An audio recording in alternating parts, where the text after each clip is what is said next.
ઇતર ભગવન માર્ગાચાર્યવત સ્વીયાનામપી મુક્તિમેવ દદ્યાત. અરે ભાઈ, અન્ય માર્ગના આચાર્યો જે છે એ તો બહુ અક્ષરધામ. અક્ષરધામ એ ખબર નહીં, આ લોકો તો કશું અક્ષરધામ શું, અક્ષરધામ જવાનો રસ્તો, અક્ષરધામ શું એ જ નહીં ખબર પડતી હજુ તો એ લોકોને. હું એમને મેં પ્રશ્ન પૂછ્યા, અક્ષરધામ આવ્યું છે કઈ એ મને કહો તમે. પહેલા તો લોકેશન ક્યાં છે, લોકેશન ક્યાં છે અક્ષરધામનું? બતાવો તો જરા, લેટિટ્યુડ લોન્જિટ્યુડ ક્યાં છે, લોકેશન મને પિન પોઈન્ટ કરીને જીપીએસ પોઈન્ટ બતાવો કે ક્યાં છે. યા તો તમને ખબર હોવી જોઈએ, યા તો શાસ્ત્રમાં હોવું જોઈએ. શાસ્ત્રમાં મને બતાવો લોકેશન ક્યાં છે, જીપીએસ પોઈન્ટમાં બતાવો કે ક્યાં છે અક્ષરધામ. તમે જે અક્ષરધામની વાત કરી રહ્યા છો, ધામ છે ક્યાં? મજાક નહીં, પણ છે ક્યાં હું પ્રશ્ન પૂછી રહ્યો છું. પણ એની હા કહેવાનો આશય છે કે ચલો કંઈક હોય, ચલો ધામ પણ હોય, વૈકુંઠાદિ ધામ કે ગોલોકાદિ ધામ, બરાબર છે. તો ધામ લેવા માટે ભક્તિ કરી રહ્યા છો કે ભક્તિ માટે ભક્તિ કરી રહ્યા છો? હવે પ્રશ્ન એ થાય, સેવા કરી રહ્યા છો તો રિટર્નમાં લાવો, ચલો ધામ લાવો, એટલે હું તમને સેવા આપું અને તમે મને ધોમ આપો, એમ? એટલે ટ્રાન્ઝેક્શન, બિઝનેસ ટ્રાન્ઝેક્શન છે આ કોઈ? કે આપ લે, હું તમને કશું આપું, તમે મને વળતું કંઈક આપો પાછું. સમજ આવે છે ને? અન્ય આચાર્ય માર્ગવત નથી આ સર્વોત્તમ સ્તોત્ર. અન્ય આચાર્ય અને અન્ય સંપ્રદાયમાં તો મુક્તિમય દદ્યાત, મુક્તિ જ છે છેલ્લે તો. હા, સારૂપ્ય, સાયુજ્ય, સાર્ષ્ટી, સાલોક્ય, બરાબર. સાલોક્ય એટલે ધોમ, ધોમમાં રહેવા મળે, બરાબર. તો સાલોક્ય એટલે ભગવાનના ધામમાં રહેવા મળે. તો ભગવાનના ધામમાં રહેવા માટે પુષ્ટિ ભક્તિ થઈ રહી છે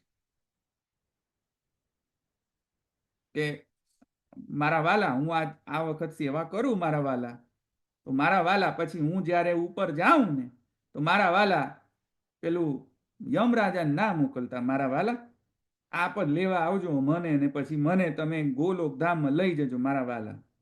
પેલું શું છે, સમય મારો સાથ જે વાલા, કરું હું તો કાલા વાલા, છે ને? છે ને સમય, પેલું શું છે, કંઈક તો છે, કંઈક તો સ્મરણાંજલિકા. મારા વાલા હું સેવા કરું ને પછી મારા વાલા મને પણ પછી કાંઈક તો જોઈએ ને રિટર્નમાં. બિઝનેસ ટ્રાન્ઝેક્શન ચાલી રહ્યો છે રિટર્નમાં. શ્રી ગુસાઈજી અનુભાષ્યની અંદર કહે છે, મારા વાલા, અણુભાષ્યની અંદર શ્રી ગુસાઈજી કહે છે કે સ્વાધીન ભર્તૃકાવત હોવું જોઈએ પુષ્ટિ ભક્તો. સ્વાધીન ભર્તૃકા કેવી હોય? નારી, નાયિકાનો અષ્ટવિધ પ્રકાર છે, નાયકના ચતુર્વિધ પ્રકાર છે. અષ્ટવિધના પછી કંઈક 16 પણ પ્રકાર થઈ જાય છે રસશાસ્ત્રની અંદર. એટલે કે ભરત મુનિનો નાટ્યશાસ્ત્ર ભણો ને તેમાં એક ખંડ છે, એક ચેપ્ટર એમાં આવે છે અષ્ટનાયિકા અને ચતુર્વેદ નાયક. એમાં જો કે બહુ આગળ નહીં જવું, પણ અષ્ટનાયિકાની અંદર એક નાયિકા છે સ્વાધીન ભર્તૃકા નાયિકા. સ્વાધીન ભર્તૃકા નાયિકા આવી હોય, પતિની એટલી વરેલી હોય, પતિવ્રતા હોય, એક જ પ્રતિને વરેલી હોય, બધા 17 જાતના પતિઓ સાથે રમતી ન હોય. સમજ થોડી કે નહીં? હમઈ જાક નહીં તમારે. અને બીજી વસ્તુ એ કે એવી વરેલી હોય પતિ જોડે કે પતિની જ આકાંક્ષા હોય, પતિનું ઘરની આકાંક્ષા ના હોય, પતિના પૈસાથી આકાંક્ષા ના હોય, પતિ કેવો ધનવાન છે કે પતિ કેવો છે એવી આકાંક્ષા ના હોય મારા વાલા. પતિ જોડે જ નિસ્બત હોય. પતિ ગમે તેટલો ગરીબ હોય કે ધનવાન હોય, કે પતિ કેવો પણ હોય, પતિ જોડેથી પૈસા એઠવા માટે સ્વાધીન ભર્તૃકા નથી બનતી. ગુસાઈજીનો આ એક્ઝામ મારો નથી. આ અણુભાષ્યની અંદર તૃતીય અધ્યાય તૃતીય પાદ ની અંદર આ ગુસાઈજી કે આ ધીસ ઇઝ પુષ્ટિ ભક્તિ, કે કૃષ્ણ સાથે જ એકમાત્ર સંબંધ, ન આચાર્ય સાથે ન ગોસ્વામી બાળકો સાથે, ન યમુનાજી સાથે, ન કોઈની સાથે. એકમાત્ર કૃષ્ણ સંબંધ. કૃષ્ણ એવ તાત્પર્ય. સ્વાધીન ભર્તૃકા. સ્વાધીન ભર્તૃકા આવી નારી હોય. આપણે બધાએ સ્વાધીન ભર્તૃકા બનવાની જરૂર છે, શીખવાની જરૂર છે. અષ્ટનાયિકા જોજો તમે, વાંચજો. અષ્ટનાયિકાનો પ્રસંગ ચેપ્ટર આવે છે ભરતનાટ્ય શાસ્ત્રની અંદર. એમાં આ એક પ્રકારની નાયિકા છે. તો એ પતિવ્રતા છે, વરેલી છે, અને ખાલી પતિવ્રતા નથી પાછી. For the sake of her husband only. બસ હસબન્ડની મિલકત की જોડે કોઈ હસબન્ડ ક્યાં રહે છે, કયા ધામમાં રહે છે, અક્ષરધામમાં રહે છે, ગોલોકધામમાં રહે છે, વૈકુંઠ ધામમાં રહે છે, વૈકુંઠધામ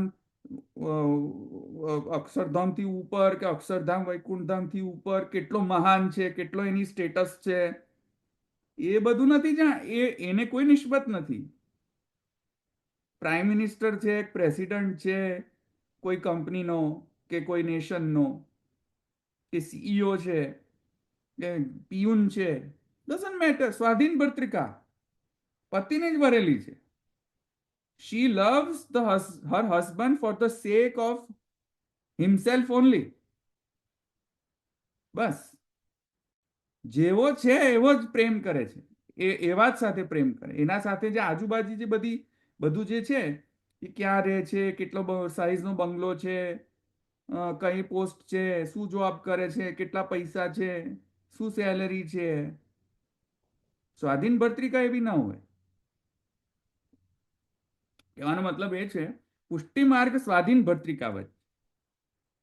આના આચાર્ય ચરણો એ પુષ્ટિ સંપ્રદાય સ્વાધીન ભર્તૃકા જેમ પ્રકટ કરેલો છે કે ભાઈ તમે કૃષ્ણ ભક્તિ કરો તો ગોલોક જવાના લાલચ ન કરો ભાઈ મારા વાલા. કૃષ્ણને માટે થઈને કૃષ્ણાધરામૃતા સ્વાદ સિદ્ધિરત્ર નશન. બસ સ્વાધીન ભર્તૃકા બનો. કૃષ્ણનો કાર્યાર્થ સેવા કરો. કૃષ્ણ જ એક તાત્પર્ય હોવો જોઈએ. કૃષ્ણ ક્યાં લઈ જશે પછી ને કૃષ્ણ શું મને વળતો શું રિટર્નમાં આપશે એની પંચાયત નહીં કરો. સમજ્યા? આ છે ઇતર ભગવાન માર્ગાચાર્યવત શિવાનામ અપી મુક્તિમેવ દધ્યાત. અરે ભાઈ અન્ય માર્ગમાં તો પ્રભુ ચાલો કરુણા કરનાર છે, મુક્તિદાન કરીને બધા આચાર્યને મોકલે કે મુક્તિદાન કરો ભાઈ. સાલોક્ય સાર્ષ્ટિ સારૂપ્ય સામીપ્ય. પણ પુષ્ટિ ભક્તિ છે કે દીયમાનમ ન ગૃણંતી મદ વિના સેવનમ. નહીં લે. પુષ્ટિ ભક્તિ કેવા હશે? નથી જોઈતું, નથી જોઈતું. ચાતુર્વિધ મુક્તિ મળે નથી જોઈતી. દીયમાનમ ન ગૃણંતી ના પાડી રહ્યા છે કપિલ ભગવાન. ન ગૃણંતી ક્યારે? ન ગૃણંતી મદ વિના સેવનમ. કૃષ્ણની જ સેવા કરવા ના મળતી સાલોક્ય કરીને શું કરશું? સેવા જ કરવા ના મળતી તો સાલોક્ય કરીને કરું શું? દીયમાનમ ન ગૃણંતી મદ વિના સેવનમ. સ્વર્ગાપ વર્ગ નરકેશ્વપી તુલ્યાર્થ દર્શિન. સ્વર્ગ આપો, નર્ક આપો કે મુક્તિ આપો, દીયમાનમ ન ગૃણંતી મદ વિના સેવનમ. સેવા આપો જ્યાં રાખો ત્યાં. રામ રાખે ત્યમ રહીએ. કોણ કહ્યું તું? રામ રાખે ત્યમ રહીએ. ઉદ્ધવજી રામ રાખે તોમ રહી. હે ઉદ્ધવજી? મીરા. રાઈટ. સો કૃષ્ણ રાખે તેમ રહીએ ઉદ્ધવજી. સમજ્યા કે નહીં? તો આ તો બધા કારુણિક છે, પણ મહાકારુણિક કોણ? બીજમ કારુણિક. તો કહે છે તદા સ્વપ્રકટિત પુષ્ટિ માર્ગ ફલાન અનધિકારત્વેન શુદ્ધિ પુષ્ટિ માર્ગીયત્વ ન સ્યાત. अतः स्वीयान् सर्वतः पृथक्कृत्य स्वप्रकटित शुद्ध पुष्टि मार्गीय फलदानेन सर्वोत्कर्ष सिद्धौ करुणावत्वमेव बीजम. तो કહી રહ્યા છે કે સ્વાધીન ભર્તૃકા નાયિકાવત ન તો ધમ્મ જેવું છે કે ન તો કશું પણ એક્સપેક્ટેશન છે. એવી જે શુદ્ધ પુષ્ટિ માર્ગીય જે ફલ, એ ફલ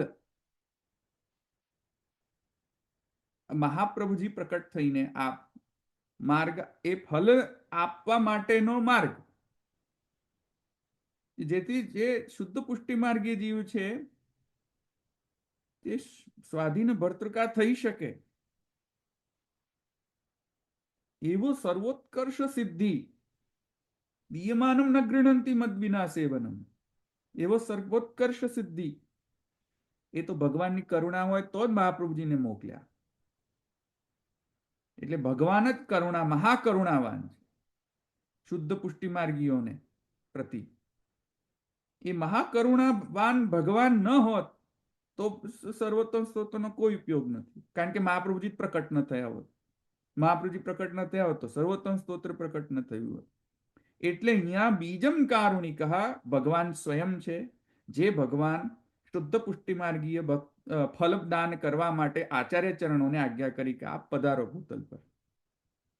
સમજ્યા? બીજમ કારુણિક, આ બીજ છે. કરુણાવાન ભગવાન બીજ છે સર્વોત્તમ સ્તોત્રના. નનુ પૂર્વોક્ત કરુણાવત્વેપી એતત ફલસ્ય સર્વ અવેદ્યત્વેન ભગવતાપી અત્યંત અંતરંગ ભક્તેષુ એવ પ્રકટિતસ્ય દાને કથમ સામર્થ્યમ ઇતિ ચેત તત્ર આહુઃ પ્રભુઃ ઇતિ પ્રભુત્વેન અતિ અસાધારણ સામર્થ્યાત તાદૃશ ફલસ્યાપી દાને સામર્થ્ય જ્ઞાપનાર્થમ ઉક્તમ પ્રભુઃ ઇતિ. હવે ખાલી એટલું કહેતા ચાલતું હતું કે બીજમ કારુણિક ભગવાન, એમ કહેતા ચાલતું હતું. સર્વોત્તમ સ્તોત્રમાં જો બીજમ કારુણિક ભગવાન કૃષ્ણ, આવા બધા શબ્દો તો પ્રયોગ કરી શકત નહીં. કે કારુણિક જે છે ભગવાન છે, કરુણાવાન ભગવાન છે, પણ શબ્દ છે પ્રભુ, બીજો કોઈ શબ્દ નથી. પ્રભુ શબ્દ વાપરેલો છે. તો પ્રભુ શબ્દનો અર્થ થાય છે કે જેનામાં અતિ અસાધારણ વીર્ય હોય. ભગવાન ષડૈશ્વર્યમાન હોય, અતિ અસાધારણ વીર્ય ગુણ હોય જેમનામાં, એને પ્રભુ કહેવાય. સાધારણ સામર્થ્ય નહીં, અસાધારણ સામર્થ્ય. ન કરવાનું પણ કરી દે અને અન્યથાકરણ કરી દે. કર્તુમ અકર્તુમ અન્યથા કર્તુમ સામર્થ્ય, ઐશ્વર્ય, અસાધારણ ઐશ્વર્ય, અથવા અસાધારણ વીર્ય ગુણ પણ તમે લઈ શકો, બંને લઈ શકો. ઐશ્વર્ય વીર્ય બંને લઈ શકો.